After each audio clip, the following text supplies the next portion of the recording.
tarde, meu nome é Geise. Sejam todos bem-vindos ao segundo Café Científico Virtual de 2015. Eu vou estar aqui com o professor Dr. Gustavo Andrés Guerreiro.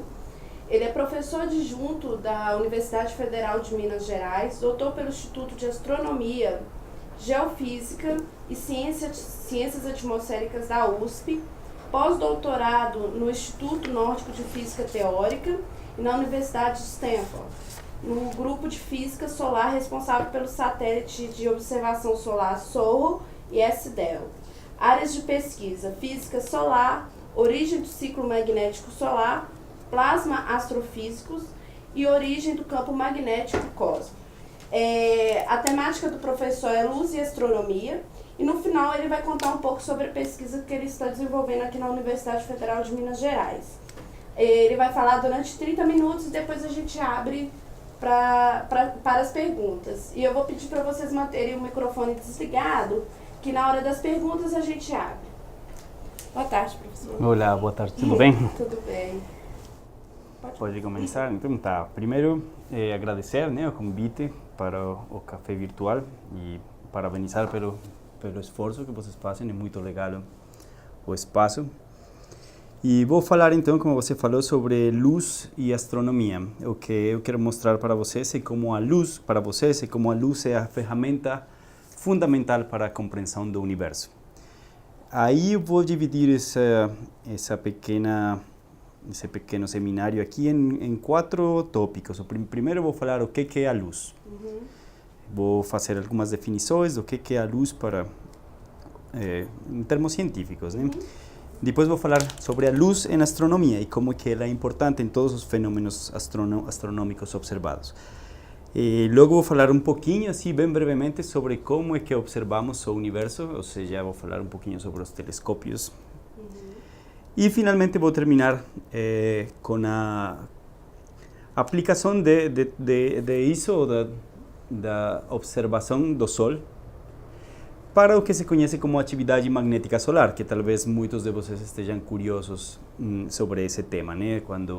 Sempre que vocês escutam sobre tormentas geomagnéticas ou atividade solar elevada, tudo isso se refere à atividade magnética solar. E vou finalizar com isso, que é a minha linha de pesquisa. Então vou falar sobre essa aplicação. A luz tem inúmeras aplicações na área da astrofísica, mas minha especialidade é essa aí, então vou terminar com isso aí. Para começar, o que é a luz? A luz é uma onda, mas é uma onda eletromagnética. Uma onda é a propagação de energia através do espaço, assim como uma onda de som se propaga no espaço e vocês conseguem me escutar aqui, ou como uma onda na água se propaga quando vocês jogam uma pedrinha. Essa é uma onda, só que a luz é um pouquinho diferente, porque ao contrário daquela propagação na água ou do som que se propaga no ar, a luz não precisa de nenhum meio para se propagar, ela consegue se propagar no vácuo. E esse tipo de ondas que se propagam no vácuo se chamam ondas eletromagnéticas. Por que eletromagnéticas? Porque elas são a superposição de campos elétricos e magnéticos que estão oscilando e propagando-se no espaço. Eles estão transportando energia e estão transportando informação. Ok? Essa luz tem umas características bem importantes, como por exemplo que ela viaja no vácuo a uma velocidade que é a velocidade da luz, né? 3 vezes 10 a 8 metros por segundo.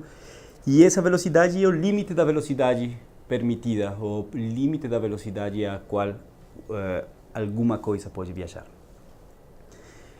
O fato de existir esse limite define ao mesmo tempo as características do espaço-tempo, como foi definido pelo Einstein, né? Exatamente 100 anos atrás, com sua teoria da relatividade. E quando falamos de luz, não falamos de luz simplesmente no espectro que a gente está observando, nas cores que a gente está observando aqui, sino que falamos de um espectro eletromagnético que é muito amplo e que vai desde ondas de rádio, que tem o comprimento de onda mais grande possível, né? Por exemplo, eu tenho aqui uma figurinha que eu gostaria também de compartilhar com vocês, mas como não é possível, eu vou simplesmente falar. As ondas de rádio são as ondas mais grandes, elas têm comprimento de quilômetros, comprimentos de onda da ordem de 2 quilômetros. E essas são as ondas responsáveis pela transmissão de informação, por exemplo, da rádio, da televisão ou dos celulares. Depois temos as ondas micro-ondas, ondas de infravermelho, que é o que você sente como calor, na verdade, são ondas que estão viajando no espaço e a uma precisa longitude de onda, que é esse infravermelho, né? Logo temos o visível, e o visível é simplesmente o espectro que os nossos olhos conseguem ver. Depois temos o ultravioleta, os raios X e os raios gama, que são os eventos mais energéticos ou as ondas mais energéticas do universo, que têm um comprimento de onda da escala do núcleo atômico. Ok? Existem algumas curiosidades sobre essas diferentes frequências da luz, como por exemplo, que elas sofrem do efeito Doppler. O efeito Doppler é esse efeito que muda a frequência de uma onda quando o sistema que está emitindo ou observando está em movimento. Como por exemplo, quando se escuta o apito de um carro que está em movimento, o apito muda, certo? A frequência, o pitch do som muda quando ele se aproxima ou quando ele se afasta. A luz também muda de frequência quando ela se aproxima ou quando ela se afasta. Por exemplo, a luz que foi emitida lá nos primeiros instantes do universo, no Big Bang, essa luz foi emitida nos raios gama, e hoje em dia nós recebemos essa luz nas frequências do micro-ondas, ou seja, como o universo está em expansão, essa luz tem se diluído no espaço-tempo e agora recebemos em um comprimento de onda bem diferente do comprimento ao qual ela foi emitida, né? Outra coisa é que essa radiação define fenômenos evolutivos aqui na Terra. E eu falei sobre o espectro óptico, né, que é a qual os nossos olhos estão acostumados a observar. E eu costumo falar sempre isso nas aulas de eletromagnetismo. Nossos olhos conseguem observar nesse espectro precisamente porque são o resultado de um processo evolutivo da nossa interação com o Sol. Porque o Sol emite principalmente nessas frequências do visível. Okay? Então, nossos olhos se acostumaram, com o passo do tempo, com a evolução, a enxergar unicamente nessas frequências. Mas os objetos astronômicos como o Sol não emitem só na frequência visível, sino que emitem em todas as frequências. Emitem desde rádio até raios gama, passando por todos os comprimentos de onda, ok? Então isso é importante ter em conta, porque cada frequência de observação pode definir um fenômeno astrofísico diferente, e por isso é que utilizamos diferentes tipos de telescópios para observar diferentes fenômenos. Finalmente, para terminar com a definição da luz, eu gostaria de falar que, desde o ponto de vista da mecânica quântica, a luz não é só uma onda, sino que a luz também é uma partícula, né? Isso é uma coisa bem difícil de entender, porque é uma partícula que tem massa igual a zero, não é uma partícula que não tem massa. No entanto, é uma partícula que carrega momentum. Momentum está carregando um impulso, né? Ela está definindo um certo empurro. E isso é importante, por quê? Porque se não existisse essa pressão devido à radiação eletromagnética, as estrelas não seriam objetos redondos estáveis como elas são, sino que nem sequer se formariam, tá? Simplesmente colapsariam e explodiriam e não existiriam como estrelas hoje em dia. Como é que essa luz é importante na astronomia? É muito importante porque todos os fenômenos que conhecemos do universo têm sido aprendidos ou observados ou compreendidos simplesmente através da observação da luz. É o único que recebemos lá de fora do espaço exterior, certo? Nós não recebemos só fótons que estão vindo, viajando no tempo, e eles chegam aqui desde outras estrelas, desde nossa estrela, né, desde o Sol, desde outras estrelas mais próximas, desde estrelas mais próximas do centro da galáxia, desde todo o universo. Inclusive, lá desde aquele lugar, desde o tempo no qual o universo nasceu, teve uma grande emissão de radiação, o Big Bang, e essa luz é também recebida hoje em dia, certo? Então é muito importante o estudo da luz e conhecer as propriedades da luz, conhecer o que essa luz nos está dizendo e o que a luz está dizendo em cada uma das frequências. Por exemplo, nós conhecemos a formação do universo, das estrelas, das galáxias, inclusive da formação dos elementos químicos que formam essa mesa, nosso corpo, a água, todo através da observação da luz. E como que sabemos isso? Por exemplo, como sabemos da existência de alguma coisa lá em uma estrela, de algum elemento químico lá numa estrela, porque esse elemento químico tem umas propriedades espectrais. Ele tem umas linhas de emissão ou de absorção características e são únicas para esse elemento químico. Por exemplo, o hidrogênio, ele tem umas linhas de emissão, um espectro característico e singular. É como nossas linhas aqui dos dedos da mão, as linhas digitais, é uma para cada pessoa, né? Assim existe um espectro para cada elemento, inclusive para cada composto também. Então, como nós observamos esses espectros aqui na Terra e esperamos que a física seja a mesma lá no espaço exterior, então nós sabemos que lá existe também hidrogênio, que existe lítio, todos os elementos da tabela periódica, ok? Então todos esses fenômenos são compreendidos só através do estudo da luz. Também sabemos da existência de planetas. Os planetas que conformam o nosso sistema solar foram descobertos na antiguidade por gregos, né? Outras culturas também, os chineses, por exemplo. E também foi através da observação dos céus, né? E inclusive hoje sabemos que existem outros planetas por fora do sistema solar. Esses planetas estão circulando ao redor de estrelas que se encontram longe da gente, né? Esses planetas, como fazem parte de outra estrela, de outro sistema planetário, se chamam planetas extrasolares. E sabemos da existência deles unicamente porque estudamos a luz que vem daqueles sistemas. Ok? Essa mesma luz permite, inclusive, definir ou estudar se esses planetas têm uma atmosfera parecida com a atmosfera da Terra. E o fato de existir uma atmosfera num planeta distante permite definir certas características que se conhecem como habitabilidade, certo? Que são as propriedades que tem um planeta extrasolar de possuir vida ou não. Inclusive os fenômenos mais obscuros, né, que estudamos os astrônomos, os cientistas, os físicos, como o fenômeno da matéria escura ou da energia escura, eles são estudados ou eles foram revelados através do estudo da luz.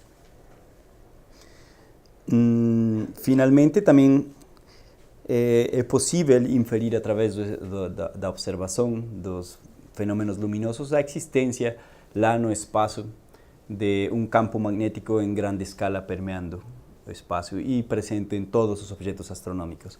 E estou mencionando isso porque de isso se trata a parte final dessa charla, que é sobre atividade magnética solar, tá?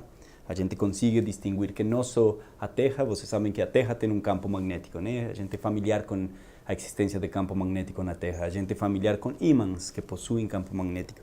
Mas o Sol também possui um campo magnético e como o Sol, todas as estrelas têm campos magnéticos, as galáxias e o universo, os aglomerados de galáxias também possuem campos magnéticos. Então, esse fenômeno também é possível de determinar através da luz. Como que observamos essa luz que vem lá de fora, lá do universo, ou inclusive a luz que vem aqui pertinho desde nossa estrela, que é o Sol?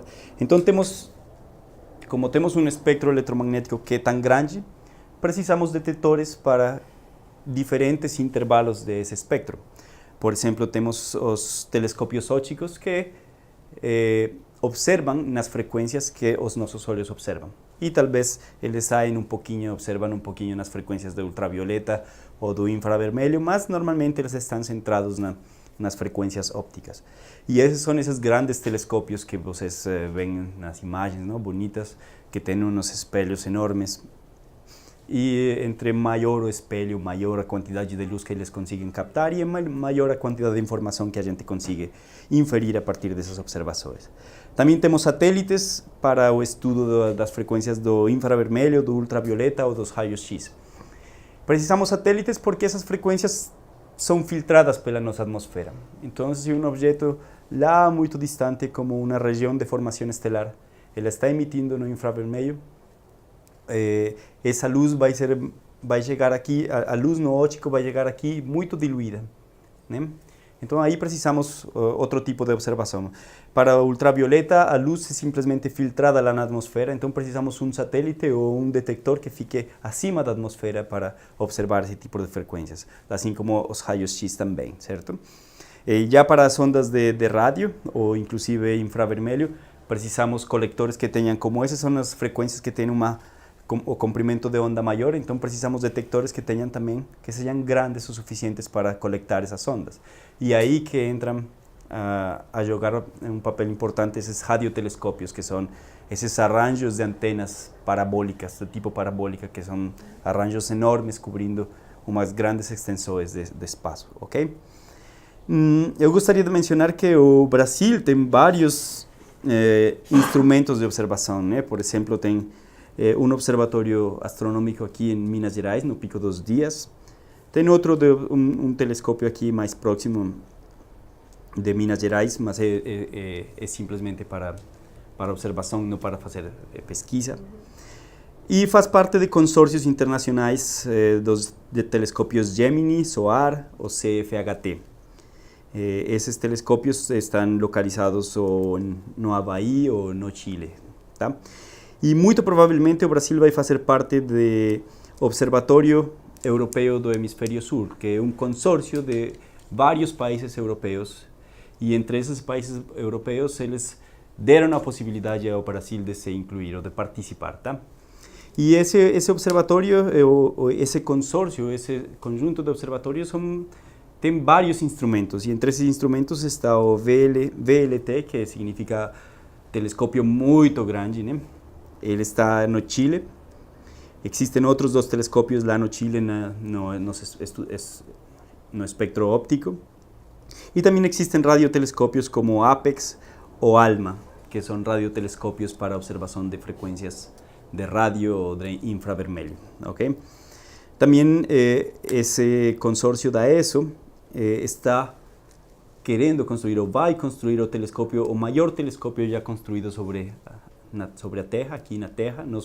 Esses não são telescópios no espaço, sino que são aqui na Terra. E esse se chama ELT, que significa telescópio extremamente grande. Ok? E ele tem o tamanho de um campo de futebol, o telescópio só. E ele vai ser construído também lá no Chile, muito provavelmente. Então é muito importante para o Brasil participar desse consórcio, e isso, bom, depende muito de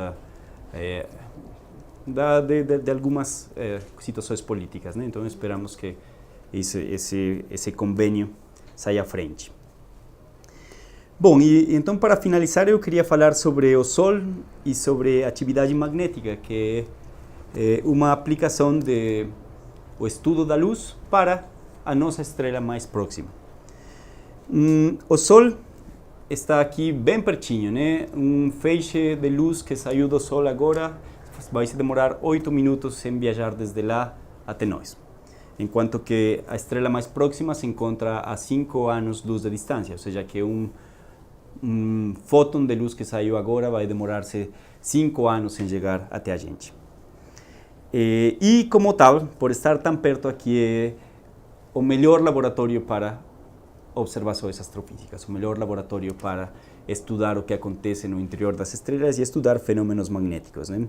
O Sol também é a única fonte de energia do planeta Terra e, portanto, é ator fundamental na origem de todos os processos de vida aqui na Terra. Okay? Existe vida aqui na Terra simplesmente porque estamos aqui do lado do Sol. E, bom, estamos na distância certa, né? É importante notar que a Terra está na distância certinha e que acontecem processos como a formação da atmosfera, que também é importante para que exista vida aqui na Terra, né? Esses são critérios de habitabilidade que hoje em dia estão sendo muito discutidos, porque uma das grandes linhas de pesquisa na atualidade é a vida ou a pesquisa de vida em outros sistemas planetários. Mas o Sol está na distância certa e, portanto, define os processos de vida na Terra e também define a temperatura aqui na Terra, tá? E é muito possivelmente que defina variações do clima. Com segurança, o Sol define variações do que se conhece como clima espacial, que é quais são as condições lá na atmosfera da Terra, no espaço.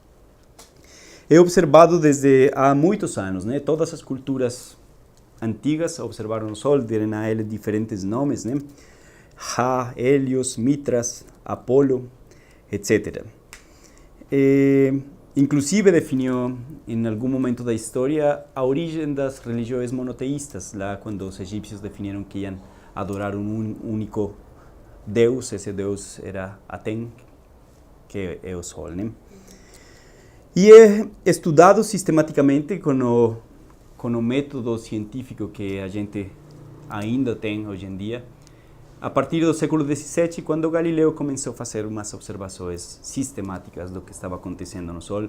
Ele descobriu que o Sol não era esse objeto perfeito que os gregos imaginavam, que toda a filosofia aristotélica imaginava, sino que era imperfeito, que tinha manchas na superfície do Sol. Isso há 300 anos. Ele já sabia que o Sol tinha manchas e a observação sistemática dessas manchas permitiu definir que o Sol não era um objeto que estava quieto, sino que ele estava girando. Ou seja, é interessantíssimo. Só na observação, as primeiras observações já deram uma grande dica sobre o que estava acontecendo, o que era uma estrela e o que era o nosso Sol.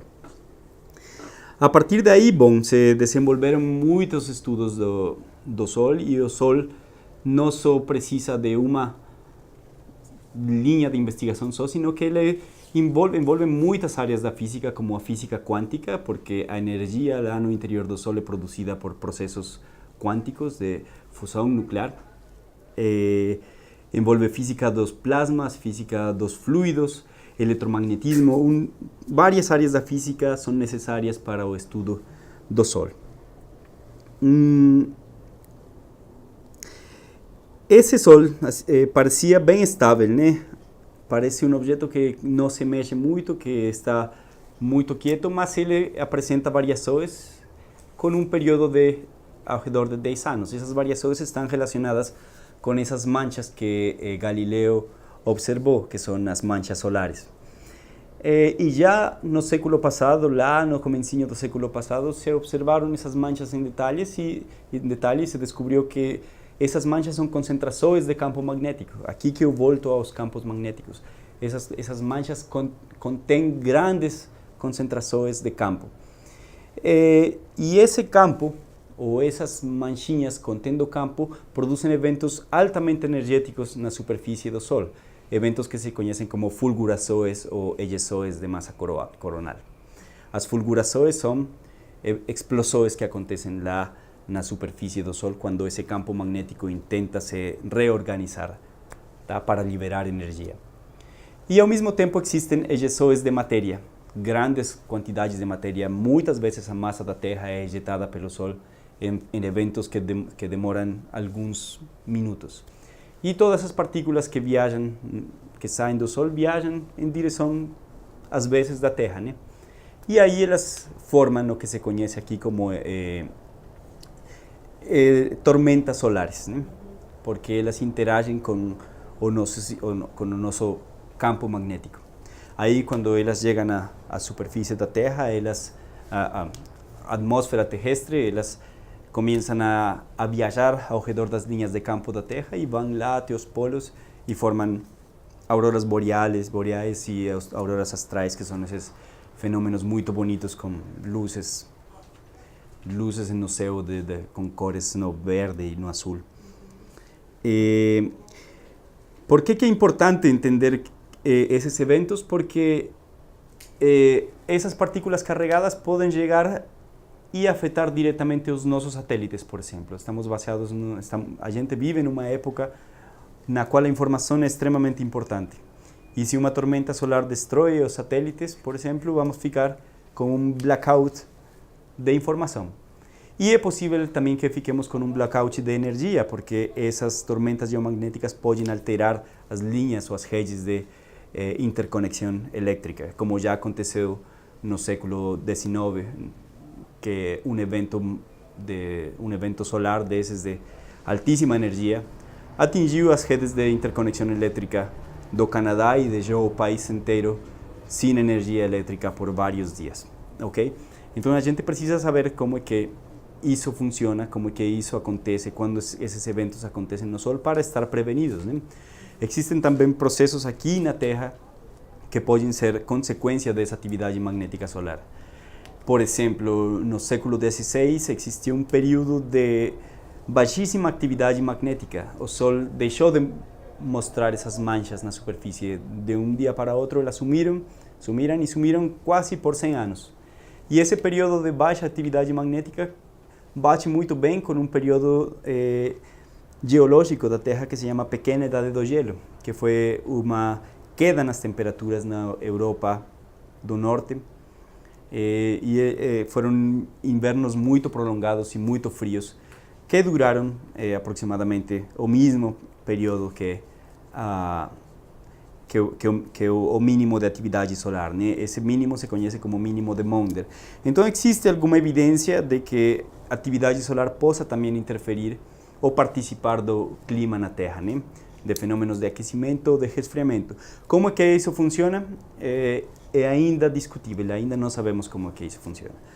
Mas o fato de que existe essa possibilidade faz necessário que a gente estude por que acontecem esses eventos lá no interior do Sol, né? Como é que acontecem, qual é a origem da atividade magnética do Sol. E é isso exatamente o que uma das minhas linhas de pesquisa aqui no Departamento de Física, é estudar a origem dessa atividade magnética. Eu estudo como alguns dos astrônomos, nem todo mundo fica trabalhando com as observações. Eu trabalho mais a partir de modelos teóricos que depois são calculados em computadores ou supercomputadores para simular o que acontece lá no interior solar. O grande objetivo é entender como que esse ciclo magnético, ciclo de atividade magnética solar acontece, né? Esse ciclo de 11 anos. Esse ciclo é a consequência de movimentos no interior do Sol, movimentos de rotação, movimentos de convecção turbulenta, que geram o campo magnético, fazem que esse campo magnético fique próximo da superfície. Lá na superfície se formam as manchas, e essas manchas, possivelmente, algumas delas sim, outras não, resultam em eventos energéticos como aqueles que acabei de mencionar. Bom, eu acho que isso é o que eu queria falar para vocês, contar para vocês. Se vocês têm mais perguntas sobre qualquer coisa das que eu falei, eu estarei aqui feliz de responder. Paulo Bocaiúva. Em primeiro lugar, eu gostaria de parabenizar o Dr. Gustavo pelas colocações muito pertinentes. E nós estamos aqui com os alunos do Odilon, que é uma escola pública aqui de Bocaiúva. E uma curiosidade que eu tenho é a respeito da aurora boreal, que é aquele efeito luz, né? Sim. Qual o período que acontece a aurora boreal, aonde acontece e por que isso ocorre? E aproveitando a minha participação, para não perguntar numa segunda oportunidade, eu gostaria de saber também se a astronomia ela pode definir, através das posições de planetas, né, o Sol, Júpiter, Saturno, etc., o comportamento do ser humano. Se isso existe, se isso acontece, tem algum estudo sobre isso? Seria isso. Obrigada. Tá, muito obrigado pela sua pergunta. A aurora é um fenômeno que depende, então, da atividade magnética solar, né? E é bom que você me fez essa pergunta, porque posso deixar claro aqui que o ciclo magnético solar é um ciclo de alta atividade magnética e baixa atividade. Quando a atividade é alta, aparece um grande número de manchas na superfície do Sol. Quando a atividade é baixa, as manchas quase que desaparecem, né? Então, quando tem um grande número de manchas na superfície do Sol, é muito provável que algumas dessas manchas resultem em eventos energéticos. E esses eventos energéticos transportam radiação e partículas carregadas em todo esse espaço que está entre o Sol e todos os planetas. Quando eles chegam à Terra, então, essas partículas carregadas interagem com o campo magnético da Terra. Aí elas ficam em um movimento que se chama movimento helicoidal, porque elas vão viajando assim em circulinhos pequenos e elas viajam até os polos. Quando chegam lá nos polos, elas penetram a atmosfera da Terra. E quando elas estão penetrando a atmosfera da Terra, elas interagem com as partículas da atmosfera e essa interação faz que as partículas da atmosfera brilhem, né? Elas fazem um glow, um brilho. E esses brilhos acontecem mais nas frequências do azul e do verde. Para observar auroras é necessário estar, como é necessário estar onde as linhas do campo magnético penetram na atmosfera. E isso acontece nas latitudes altas. E por isso só são observadas auroras boreais ou austrais perto dos polos norte e sul. Ou seja, se você está no Alasca ou na Suécia, na Noruega, é muito provável que consiga ver uma aurora boreal. Ou do outro lado da Terra, lá na Patagônia, também é possível. Desculpa, mas tem microfone aberto. E já está muito difícil de entender. Podia pedir para o pessoal fechar os microfones, por favor. Então, lá no hemisfério sul também, se estão em latitudes como a Patagônia, por exemplo, é provável que se veja auroras boreais. Mas nem sempre, né? É mais provável observar uma aurora boreal quando o Sol está no máximo de atividade magnética, ou seja, quando tem um grande número de eventos energéticos acontecendo na superfície do Sol. Sobre sua segunda pergunta, se os planetas e o Sol e a Lua em geral influenciam o comportamento humano. Desde o ponto de vista da astronomia antiga, isso era verdadeiro, né? E o que se conhece como astrologia. Mas hoje em dia, ou a partir da Idade Média, a astrologia e a astronomia se separaram, porque seguiram caminhos muito diferentes, né? E desde o ponto de vista da astronomia, não existem estudos e não há necessidade de estudar. A resposta é bastante clara, não há influência dos planetas no comportamento do ser humano, né? Não há nenhum tipo, pelo menos, de força física que possa governar os comportamentos humanos. Gostaria de parabenizar a todos também pelos capítulos científicos. E eu gostaria de saber do professor Gustavo o seguinte, em relação ao estudo dele, né, e de todas as pessoas que estão estudando astronomia, se já teve alguma evidência ou alguma prova mais concreta, digamos assim, de que exista vida em outro planeta? E se sim, qual seria o planeta, né, ou quais os planetas mais propícios a ter habitação, né, algum tipo de vida? Obrigada. Uhum. Olha, é uma pergunta também muito, muito bonita. Não há, no momento, evidência da existência de vida em outro planeta. Porém, não é descartável, né? Nosso sistema planetário, do qual a Terra faz parte, é em uma estrelinha e tem 100.000 estrelas na nossa galáxia, ou mais de 100.000 estrelas na nossa galáxia, e tem milhões de galáxias também, né? Então é muito provável que em outros sistemas planetários existam condições similares para que algum tipo de vida similar, ou talvez não tão similar à vida na Terra, exista. Só que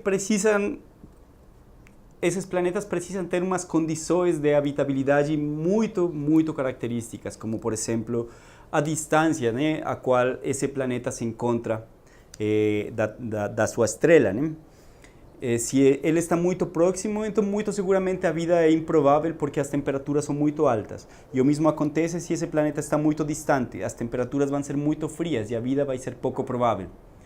Também o estágio de atividade magnética dessa estrela é diferente, ou pode definir as características definir a habitabilidade desse planeta, né? Porque, por exemplo, se o estágio de evolução da estrela faz que a estrela emita muita radiação, que tenha muitos desses eventos magnéticos, então essa radiação vai chegar diretamente ao planeta, né? Talvez o campo magnético desse planeta não seja capaz de fazer essa blindagem que o campo magnético da Terra faz, por exemplo, da radiação solar que vem. E também essa radiação, essas partículas carregadas chegando sobre esse planeta, vão impedir o desenvolvimento da vida. Então, de momento, não há evidência sobre a existência de vida em outro planeta, mas há grande interesse pela comunidade astronômica pelo estudo pela procura dessa vida. Ou pelo menos por procurar planetas que sejam muito parecidos com a Terra, né? Existe o satélite Kepler, que foi também um consórcio muito grande, mais que nada financiado pela NASA, que estudou uma região da galáxia, onde tem muitas estrelas parecidas com o Sol. Então, para começar a estudar isso, vamos a estudar estrelas parecidas com o Sol, certo? Então, vamos a utilizar esse satélite, e esse satélite ficou vários anos observando a emissão de radiação dessas estrelas. E foi possível determinar a existência de miles de planetas. Hoje em dia já conhecemos, já sabemos que há mais de 1000 planetas extrasolares unicamente na nossa galáxia, né? Agora você pense que há milhões e milhões de galáxias como a nossa. Então a existência de vida é altamente provável, porém não existe na atualidade evidência dessa vida. Boa tarde, professor. Boa tarde. Professor, eu concordo com a observação que o senhor fez, e me baseio, eu gosto muito de se colocar pontos morais, porque ele tem se fechado muito em questões científicas, né, em que o homem tem se prendido e não tem visto o que se caracteriza como vida, né? Porque antes do advento do microscópio, o homem não acreditava na vida bacteriana, não é isso? E se o homem nunca tivesse visto peixes dentro d'água, ele acreditaria, por não conseguir respirar debaixo d'água, ali não teria vida, né? Então eu estou só pegando um gancho para poder ampliar um pouco mais o pensamento da nossa companheira que fez a pergunta anterior, porque nós temos que definir o que é vida. Porque essa vida, ela pode ser sustentada por uma outra fonte vital, que não seja uma luz solar, né? Podemos ter vidas bacterianas, que existem em outros planetas e invisíveis aos nossos olhos, como estava invisível no século antes do advento do microscópio, né? Então, assim, a característica de vida humana possivelmente estará distante do que nós estamos esperando. Mas foi se questionado muito sobre a impossibilidade de vida mais próxima ao nosso sistema, à nossa Terra. Mas tem se comprovado que existe alguns polos com água em alguns planetas. Existindo polos com água, possivelmente ali pode existir uma espécie de vida, né, que seja bacteriana, que dará origem, como deu origem à vida no início do nosso planeta. Concorda, senhor? Com certeza. Bom, além de mamíferos, existe uma grande variedade de vida no nosso planeta, né?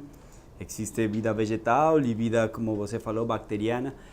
E não é minha especialidade, né? Mas existe para os biólogos uma definição de vida. E entre uma das características da vida é conseguir sintetizar energia e se reproduzir. Ou seja, fazer um metabolismo e se reproduzir. Essas são duas das características da definição de vida, que não só definem um ser humano, ou um mamífero, ou um vegetal, sino qualquer tipo de vida na Terra. Mas para que isso aconteça é necessário energia. E a fonte de energia do nosso planeta, a única fonte de energia é a energia solar. Ok? Então, desde esse ponto de vista, eu não estou de acordo. Mas concordo com você que quando se encontra se encontra água em outros planetas, há a possibilidade de que se estén desenvolvendo fenômenos similares aos que aconteceram aqui milhões e milhões de anos atrás, nos quais se formaram essas primeiras proteínas e essas primeiras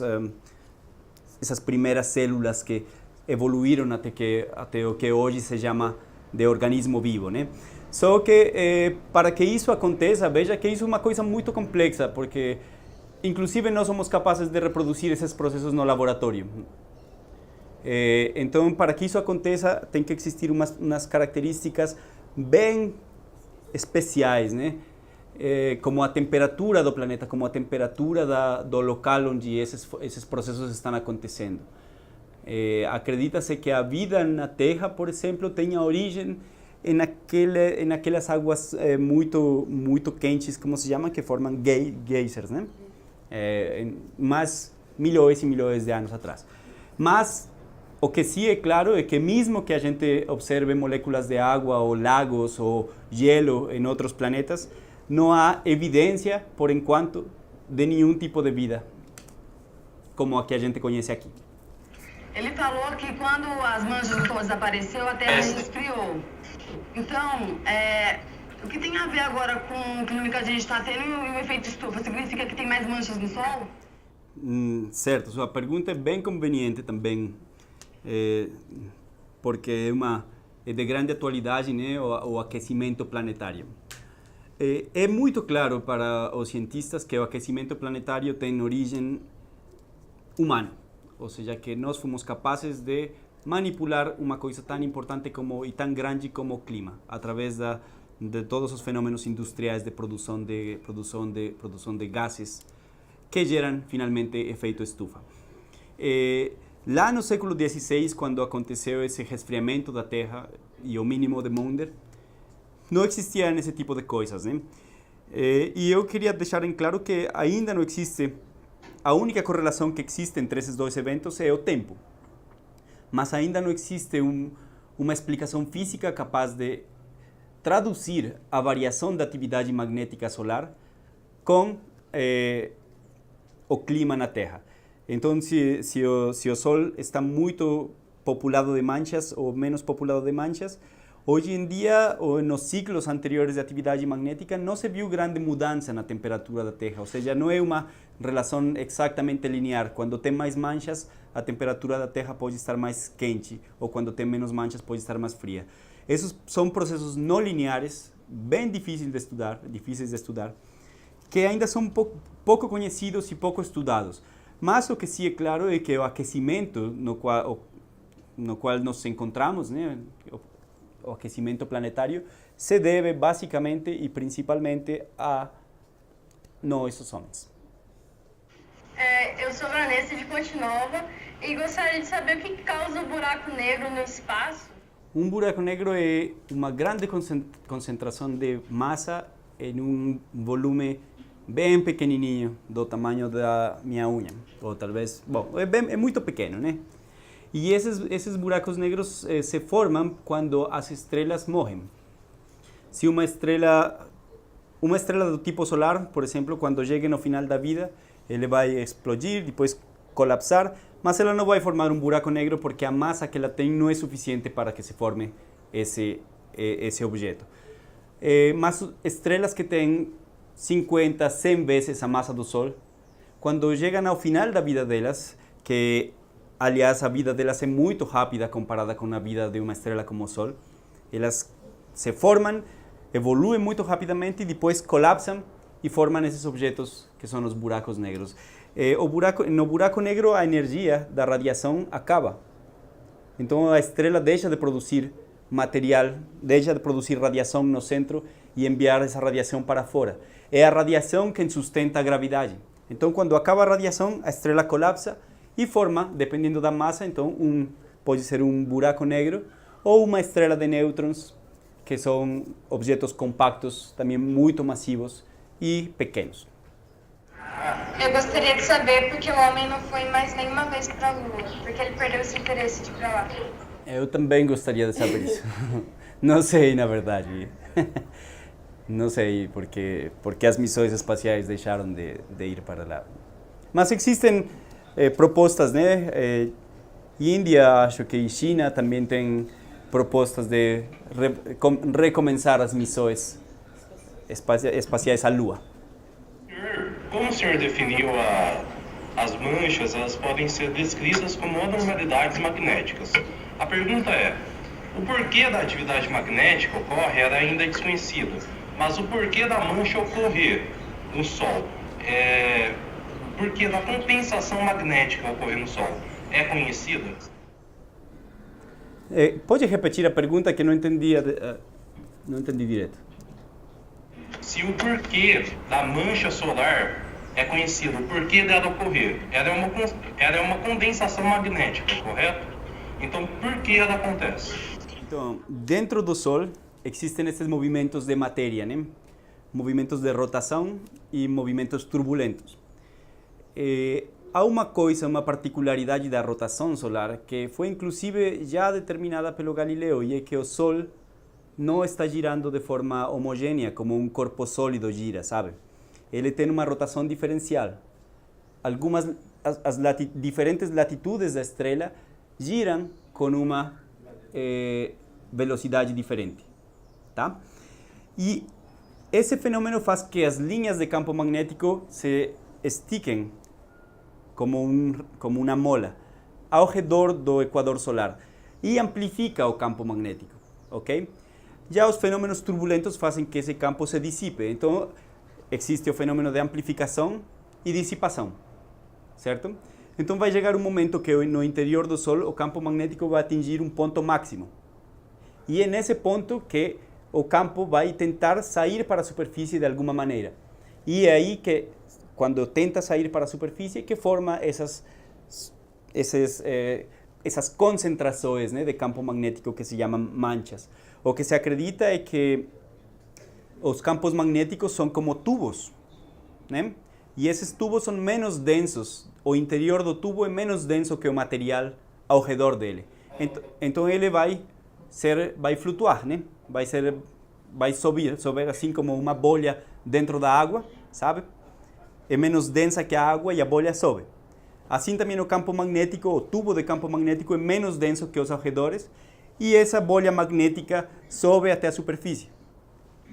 Mas esse processo, esse mecanismo é muito discutido ainda e é uma das perguntas em aberto da astrofísica solar. Como é que é o mecanismo preciso de formação de manchas? De fato, um aluno de mestrado aqui do Departamento de Física que trabalha comigo na pesquisa desse tema. Obrigado pela pergunta. A gente formulou uma pergunta aqui, que é a seguinte.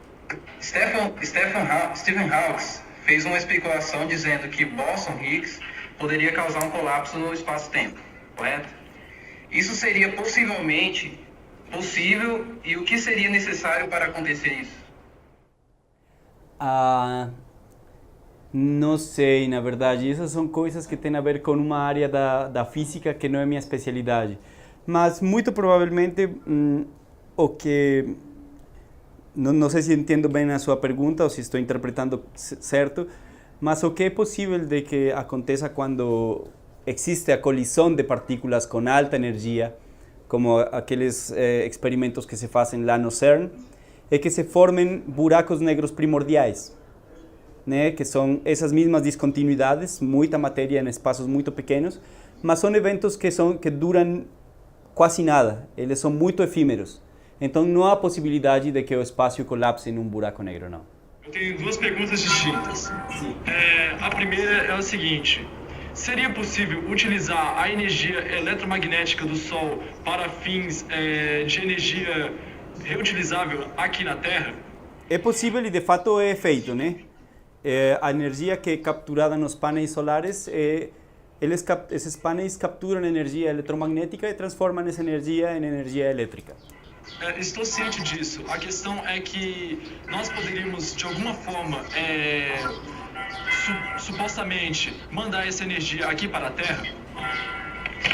Mas é essa energia que a gente recebe, né? É a energia que a gente capta nos painéis solares, é a energia que está vindo do Sol. Não sei se a pergunta... Mas a questão não seria de energia luminosa? É que a luz é uma onda eletromagnética. É essa a resposta. Ok, muito obrigado. A segunda pergunta é: qual a importância dos estudos e simulações feitos na LHC, em Genebra, na Suíça, para a evolução da astrofísica? Então, voltamos a falar do CERN, né? do LHC, do colisionador de partículas. Olha, grande parte da física que se estuda lá é física de partículas, né? Quais são as partículas principais que formam o que conhecemos como matéria, né? Mas nesse processo todo de estudar colisões de alta energia, é possível reproduzir processos como aqueles processos que aconteceram lá no comecinho do universo.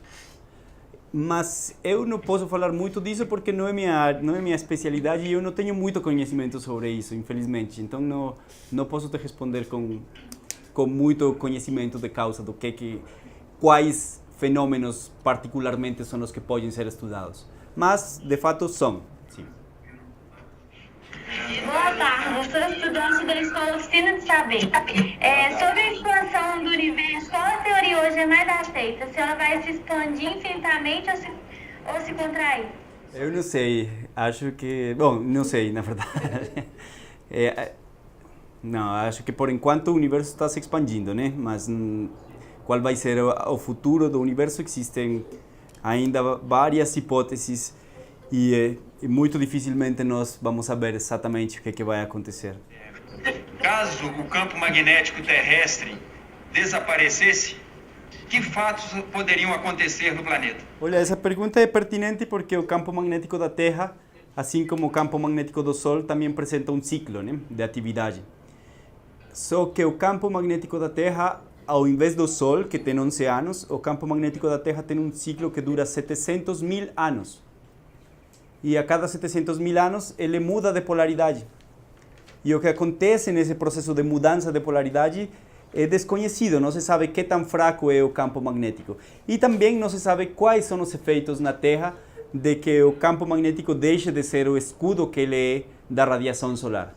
Tem estudos que falam de grandes extinções de vida devido a essa radiação chegando na Terra, mas não é muito claro ainda o que pode acontecer.